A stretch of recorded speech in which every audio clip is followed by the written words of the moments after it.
A inflação dos últimos 12 meses aqui no Brasil já passou a marca dos 10%. Então, no vídeo de hoje eu vou te mostrar 3 ações que tendem a proteger os resultados da inflação no longo prazo. Fala pessoal, beleza? Aqui é o Caio, especialista da equipe do Já Invest, e antes da gente partir aqui para o tema do vídeo, só deixar um recado de que essas 3 ações que eu comentar aqui hoje não são recomendações de compra, tá? Se você quiser saber as nossas recomendações, é só se tornar assinante Pro no primeiro link que eu deixar aqui na descrição desse vídeo, beleza? Bom, antes da gente mencionar aqui quais são as 3 empresas que eu separei para o vídeo de hoje, vamos entender um pouquinho como é que é calculado o IPCA, o que é o IPCA e como ele é composto, né? O IPCA ele nada mais é do que o principal índice de inflação que a gente tem no país, ou seja, é o índice que mede a variação de preços de uma cesta de produtos de um período para o outro, ou seja, se esses produtos ficaram mais caros ou ficaram mais baratos entre esses dois períodos comparados. E qual é essa cesta de ativos, né? Eu trouxe aqui para vocês um resuminho bem simples de quais são os ativos que compõem o IPCA, e a gente vê que tem alimentação e bebida, habitação, vestuário, transporte, educação, enfim, vários produtos e serviços diferentes aí do consumo das famílias brasileiras que eles acreditam que representa bem o consumidor médio. Então a gente vê que boa parte aqui do índice é tomado por alimentação e bebida e também por transporte e habitação. Então é bom a gente ter em mente isso porque vai influenciar aqui nas 3 empresas que eu mencionar para vocês. E como esse índice tem variado no Brasil nos últimos anos, tá? Então eu separei aqui a variação do IPCA dos últimos 10 anos aqui, na verdade de 2012 até 2021, a gente vê que o Brasil ele é um país com uma inflação um pouco mais alta, né? Não se compara a um país desenvolvido como os Estados Unidos, que tem uma inflação média aí de 2, 3, 4% ao ano. A gente vê aqui no Brasil que a gente teve uma inflação nesse período média de 6%, né? Chegando a períodos lá em 2015, no pico da crise, e 2021 também um outro pico de crise, tendo uma inflação aí passando dos 10% e agora, né, nos últimos 12 meses, passando também. Então eu separei aqui 3 empresas que não são tão óbvias, tá, que tendem a proteger os resultados dela no longo prazo dessa inflação. Não estou falando aqui de cotação, tá, pessoal? Estou falando de resultado, né, das linhas financeiras da empresa, porque a gente sabe que a cotação, principalmente no curto prazo, é super aleatória e não vai depender de inflação, vai depender aí muito mais do humor do mercado e qual que é a narrativa que está sendo contada. Então eu separei aqui 3 empresas que não são as óbvias aí de utilities, como saneamento e elétrica, e a gente já vai partir para a primeira empresa. E a primeira ação que eu trouxe aqui na nossa lista é a Raia Drogasil, do ticker RADL3. É uma empresa, para quem não conhece, é líder no setor de farmácias, de rede de farmácias, essas mesmas que você vai aí comprar os seus remédios na rua, nos bairros, nos shoppings. Ela tem mais de 2,5 mil lojas espalhadas em todas as regiões do Brasil, sendo líder em market share com faturamento de mais de 25 bilhões de reais. E por que eu escolhi a Raia Drogasil aqui para essa lista? Bom, vindo aqui para a tela, muita gente não sabe disso, mas o setor de saúde ele é muito regulado e também o setor de indústria farmacêutica é muito regulado. E por ser muito regulada, uma das regulações que existem nesse setor é a regulação de preços. Então muitas pessoas, às vezes, né, muitos investidores buscam as elétricas que têm o reajuste ali dos seus contratos com base em algum índice, geralmente IPCA ou IGPM, mas as lojas, né, as farmacêuticas e as redes de farmácias também têm que obedecer esse repasse de preços. Então a gente viu aqui que, por exemplo, no fim de março, né, geralmente esses reajustes acontecem em março, o governo liberou o reajuste de preço dos remédios com base na inflação acumulada dos últimos 12 meses até março de 2022. Então a tendência, no longuíssimo prazo, é que as redes de farmácia, né, a Drogasil, a Pague Menos, enfim, elas tendem a, pelo menos, com o resultado ali na top line, que a gente chama, né, na receita, recompor os custos que elas estão tendo de inflação. E como que a gente consegue tentar enxergar se isso está realmente acontecendo ou não? Eu separei aqui um gráfico que traz a composição do IPCA dos últimos 10 anos, aí, né, de 2012 até 2021, e o crescimento de lucro bruto da Raia Drogasil nesse mesmo período, tá? Então, em 2012 ela teve um crescimento em relação a 2011 de 23%, em 2013 de 15% em relação a 2012 e assim por diante. E a gente pode perceber aqui que não teve nenhum ano que a Raia Drogasil teve um crescimento de lucro bruto menor do que o crescimento, né, o tanto que subiram os preços, pelo menos pelo índice IPCA. E por que eu escolhi o lucro bruto? Né? Se a gente lembrar da fórmula, né, da estrutura da DRE, a gente sabe que tem a receita líquida, os custos dos produtos, né, vendidos ou serviços prestados, e a gente chega no lucro bruto da empresa.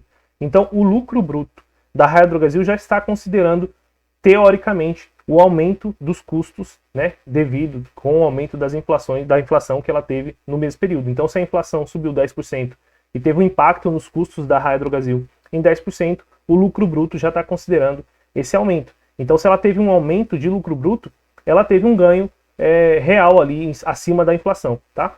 E a gente vê aqui que todos os anos a Raia Drogasil conseguiu superar o tanto que o índice subiu. Isso parte por conta dessa questão de que ela faz esse repasse de custos, mas parte também porque a Raia Drogasil, para quem não sabe, né, ela é a farmacêutica, né, a rede de farmácia mais bem gerida do país. Então eles expandiram demais a receita, então além deles repassarem a receita, né, além de repassarem o custo da inflação, eles também cresceram o número de lojas e eles crescem com muita qualidade. Então eles tendem, se a gente olhar aqui, as margens deles em comparação às outras, né, não sei se vocês vão conseguir enxergar, peraí, deixa eu aproximar. Se a gente olhar aqui as margens da Raia Drogasil, elas tenderam a subir de 2011 até 2019, enquanto algumas outras redes, por exemplo a Extra Farma, tem perdido margem nesse mesmo período. A gente olha a Pague Menos aqui, também perdeu margem. Então, as outras farmacêuticas expandiram o número de lojas e perderam margem com isso. E a Raia Drogasil tem ganho margem, mesmo com uma forte expansão de loja, abrindo mais de 200 lojas aí por ano. Beleza? Então, a Raia Drogasil é a primeira empresa aqui da lista. Agora vamos para a segunda empresa.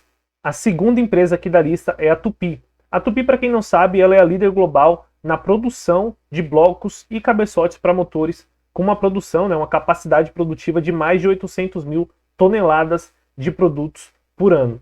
E a Tupy, por que eu escolhi a Tupy, né? Se vocês lembrarem bem, deixa eu voltar aqui, a composição do IPCA, ele é muito focado em transportes, alimentação e habitação. Tirando a habitação, quando a gente olha em alimentação e transportes, basicamente eles são muito ligados à cotação do dólar, porque a maior parte do que faz os alimentos subirem é o preço das commodities no mercado internacional, que são precificadas em dólar, e boa parte do que faz o custo de transporte subir é o custo dos combustíveis, que também são negociados em dólar no mercado internacional. Então faz muito sentido, no longo prazo, que uma empresa que tem as suas receitas atrelada ao dólar, boa parte das suas receitas, pelo menos, né, empresas que a gente chama de dolarizada, tendam a se proteger da inflação brasileira, tá? Então, quando a gente olha aqui a Tupy, ela é uma das empresas mais dolarizadas aí quando a gente olha para o Brasil, tá? Então, mais de 75% aqui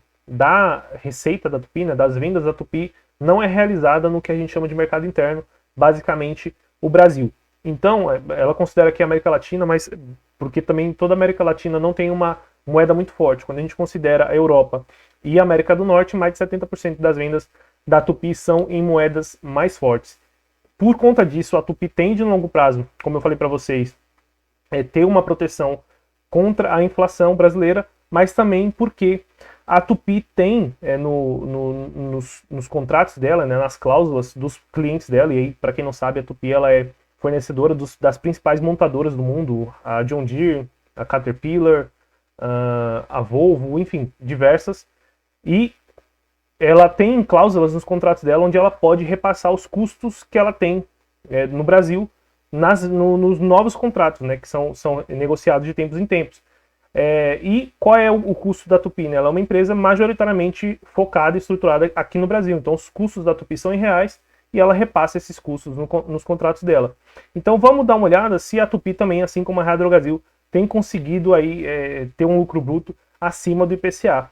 Quando a gente olha aqui, na média, o crescimento do lucro bruto da Tupy na média nesse período aqui, nos últimos 10 anos, né, de 2012 a 2021, teve um crescimento de 12,68% contra 6% do IPCA.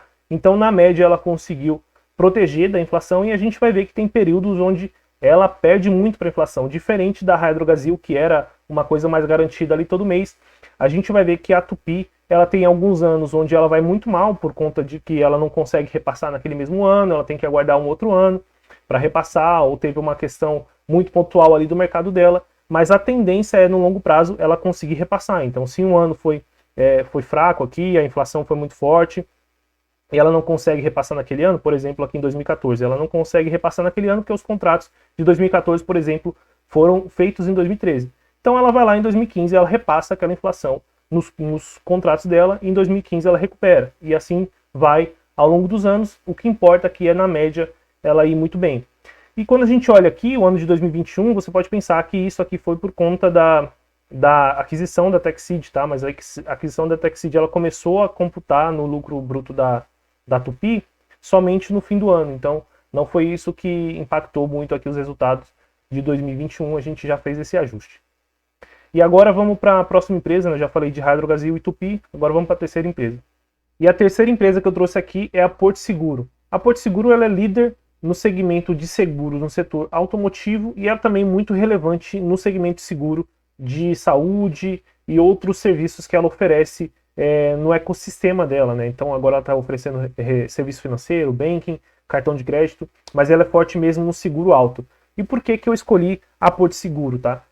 O que acontece quando a gente tem um aumento de inflação é que o governo, para tentar frear essa inflação, né, para poder preservar o poder de compra da moeda e da população, ele começa a subir a taxa de juros Selic principalmente, para que a economia desaqueça um pouco, né, incentivar as pessoas a gastarem menos, a consumirem menos, para dar uma freada nos preços. Se tem menos gente indo no mercado comprar tomate, por exemplo, porque agora o tomate está mais caro, o preço do tomate tende a cair porque a demanda já não é a mesma. Então, para tentar desestimular a demanda, ele sobe a taxa de juros. E por que a Porto Seguro tende a proteger da inflação brasileira aqui no longo prazo, tá?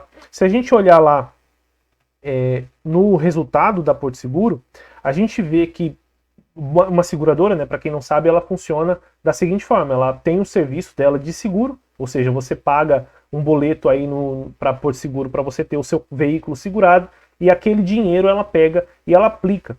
E em que a Porto Seguro geralmente aplica, tá? Se a gente olhar aqui a carteira de investimentos da Porto Seguro, a gente vai ver que boa parte da carteira fica em títulos indexados à inflação. Então, algum tesouro, algum título, algum CDB, alguma debênture indexada à inflação. Então, só essa parte já tende a proteger a inflação. E ela tem também uma gestão aqui muito forte de pré-fixado e pós-fixado. Então, ela tenta fazer uma gestão, né? A Porto Seguro tem uma empresa dentro dela, interna, só para fazer a gestão dos investimentos da carteira da empresa, de todo o dinheiro, de todo o floating que está ali, e eles tentam ter um rendimento acima da inflação no longuíssimo prazo, e eles têm conseguido isso nos últimos anos. Então a gente vê que teve momentos onde eles tiveram uma rentabilidade sobre o CDI de 400%, 200% sobre o CDI, que é algo muito acima do que um investidor médio tem acesso, que geralmente a gente tem acesso à poupança, ao Tesouro Selic, que é no máximo aí 100, 105, 110% do CDI, e a Porto Seguro, com uma gestão profissional, consegue até 2, 3 vezes mais do que isso normalmente. Mas não somente por conta da carteira de investimentos da Porto Seguro. Ela tem também, né, como eu expliquei para vocês, boa parte aqui do que compõe o IPCA é em saúde, cuidados pessoais e transportes. E todo o aumento de custos em transportes é repassado também para o valor do carro. A gente está vendo o tanto que o valor do carro está subindo aqui no Brasil, é porque também o valor de ter um carro, de possuir um carro, tem crescido muito no mundo todo, não só no Brasil. E isso é repassado também nos contratos da Porto Seguro. Então, se você hoje tentar fazer um seguro para o seu carro, você vai perceber que está muito mais caro do que fazer um seguro de um carro 2 anos atrás. Então, a Porto Seguro, ela repassa, na linha operacional dela, ela repassa os custos de inflação, e na linha financeira, na receita financeira, ela tende a ter uma proteção da inflação no longo prazo, com os resultados da receita financeira toda vez que o juro sobe. E se o juro sobe é porque, teoricamente, a inflação está subindo junto. Então, essa é a história por trás aqui da Porto Seguro, mas a gente precisa ver se isso realmente está acontecendo na realidade. Então, quando a gente olha aqui o resultado da Porto Seguro versus o IPCA, e aqui na Porto Seguro eu trouxe o lucro líquido e não o lucro bruto, tá? Porque como boa parte do resultado financeiro fica abaixo da linha de custos, é preciso trazer o lucro líquido para a gente ver se realmente está dando resultado financeiro, né, que compense essa alta de inflação. Então a gente vê aqui que, em média, a inflação média nesse período deu 6%, e o lucro líquido da Porto Seguro nesse mesmo período subiu aqui quase 15%. Né? Então tem anos onde ela tem um lucro líquido muito acima da inflação, tem anos onde ela sai perdendo, isso é normal, porque, como eu expliquei no vídeo mais recente que eu fiz aqui no canal sobre a Porto Seguro, não é imediatamente, não é assim que sobe a taxa de juros, a empresa que investe é beneficiada, tem marcação ao mercado nos títulos pré-fixados, nos títulos pós-fixados. A gente vê também que na carteira dela, ela tem ações, ela tem também investimentos em dólar, então se o dólar cai acaba impactando, mas boa parte ali, eu diria que uns 80% da carteira dela, ela tende a ter muito ligada a para onde vai a inflação e principalmente a taxa de juros de curto e de longo prazo aqui no Brasil. É por isso que no longuíssimo prazo, por mais que tenha alguns anos que ela tem uma volatilidade maior e acabe perdendo, ela tende a recuperar no ano seguinte, quando as coisas se estabilizam e ela ganha na marcação ao mercado. Ou no ano que o juro já está alto, ela vai ganhar em cima desses juros altos. E ela faz uma boa gestão, fazendo uma boa gestão, a tendência é ganhar no longo prazo, que é o que a gente vê aqui, né? Ela tem tido um ganho superior ao IPCA no longuíssimo prazo, tá? Então, para concluir aqui, quando a gente pega as três empresas, tá? E a gente olha aqui só a média, eu vou aproximar para ficar mais fácil. A gente olha aqui a média, a gente vê que o IPCA deu uma média aí anual de inflação de 6% ao ano. A Porto Seguro, um crescimento de resultado de lucro líquido de quase 15%. A Raia Drogasil de lucro bruto quase 20%. E a Tupi, um pouquinho mais modesta aí, mas mesmo assim tendo um crescimento bem acima da inflação de lucro bruto de 12,68%.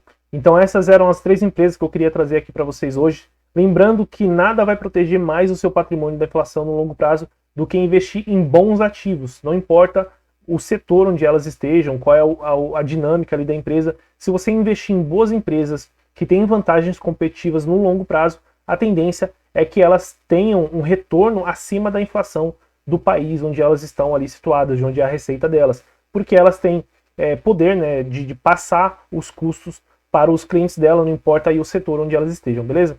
Mas eu trouxe essas três aqui porque eu vejo que a maioria dos investidores só conhecem as elétricas e as empresas de saneamento, então não tem às vezes ideia de que tem outras empresas com mecanismos diferentes aí de proteção de inflação. Se você gostou desse vídeo, não esquece de deixar o like para a gente saber que vocês estão gostando do conteúdo. Comenta aqui embaixo se você tem essas empresas, se vocês gostam dessas empresas. Deixa também sugestões de tema, porque a gente agora voltou com tudo aqui pro YouTube, então deixa sua sugestão de tema aqui no YouTube, nos comentários desse vídeo, que eu sempre estou lendo para trazer um próximo vídeo com base no seu comentário, beleza? Pelo vídeo de hoje é isso e até o próximo.